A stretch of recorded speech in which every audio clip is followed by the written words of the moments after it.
شروع اللہ کے نام سے جو بڑا مہربان اور نہایت رحم کرنے والا ہے۔ بنی اسرائیل کے ایک گنہگار کی توبہ کا واقعہ۔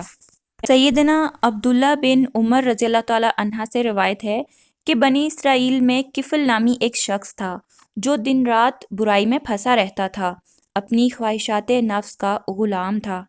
اس نے ایک ضرورت مند عورت کو 60 دینار دے کر زناکاری کے لیے آمادہ کر لیا۔ جب وہ تنہائی میں برے کام کے لیے تیار ہو گیا تو وہ عورت بے اختیار رونے لگی، چہرے کا رنگ اڑ گیا۔ کفل نے حیرانی سے پوچھا، اس وقت یہ ڈر اور رونا کیسا ہے؟ اس پاک باز اور شریف النفس لڑکی نے روتے ہوئے جواب دیا، مجھے اللہ تعالیٰ کے عذابوں کا خیال آ رہا ہے۔ اس کام کو ہمارے خالق نے حرام قرار کر دیا ہے۔ میں بھی اپنی ضرورت سے مجبور ہو کر اس برے کام کے لیے تیار ہو گئی۔ اب اللہ کا خوف مجھے بے چین کیے دیتا ہے۔ اے کفل، اللہ کے لیے اس بدکاری سے باز آ جا اور اپنی اور میری جان پر رحم کر، آخر اللہ کو بھی حساب دینا ہے۔ اس لڑکی کی ایسی پرتاثیر اور سچی باتوں نے کفل پر گہرا اثر ڈالا، اپنے برے ارادے پر نادم اور شرمندہ ہوا۔ عذاب الہی کی خوفناک شکلیں اس کی نظروں کے سامنے گھومنے لگیں اور اپنی سیاکاریاں یاد کر کے رونے لگا۔ قبر کے سانپ بچھو اس کی نظروں کے سامنے پھرنے لگے۔ اپنے دل میں سوچنے لگا کہ مجھے تو اللہ کے عذاب سے بہت زیادہ ڈرنا چاہیے۔ اس عورت نے ابھی گناہ کیا نہیں اور یہ اس طرح جہنم کے خوف سے کانپ رہی ہے، جبکہ میری تو ساری عمر ہی ایسے برے کاموں میں گزر گئی۔ چنانچہ وہ کہنے لگا، اے نیک عورت، گواہ رہ، میں آج تیرے سامنے سچے دل سے توبہ کرتا ہوں کہ آئندہ اپنے رب کی ناراضگی کا کوئی کام نہ کروں گا اور اللہ کی نافرمانی کا تصور بھی دل میں نہ لاؤں گا۔ میں نے وہ رقم بھی اللہ کے واسطے دی۔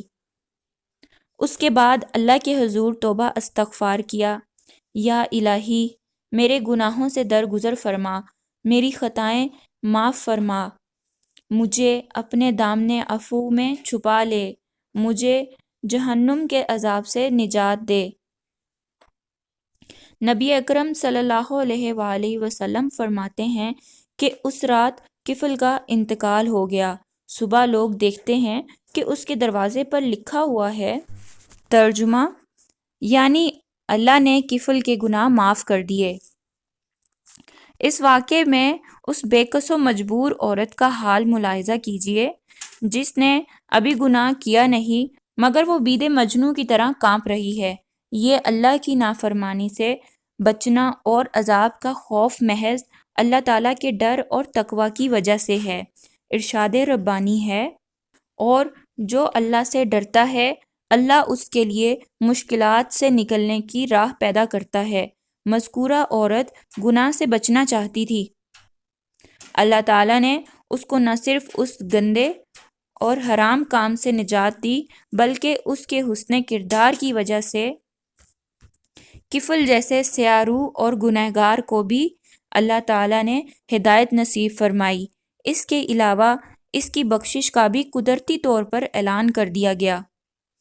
تقوی انسان کو ایسے ہی جذبات و احساسات سے آگاہ کرتا ہے کہ وہ اللہ کی نافرمانی کی جرات نہیں کر سکتا۔ ایسے ہی لوگوں کے گناہ اللہ تعالیٰ معاف کر دیتا ہے اور ان کے لیے اجر عظیم کی خوشخبری ہے۔ یا اللہ ہمیں بھی سیدھے راستے پر چلنے کی توفیق عطا فرما، آمین۔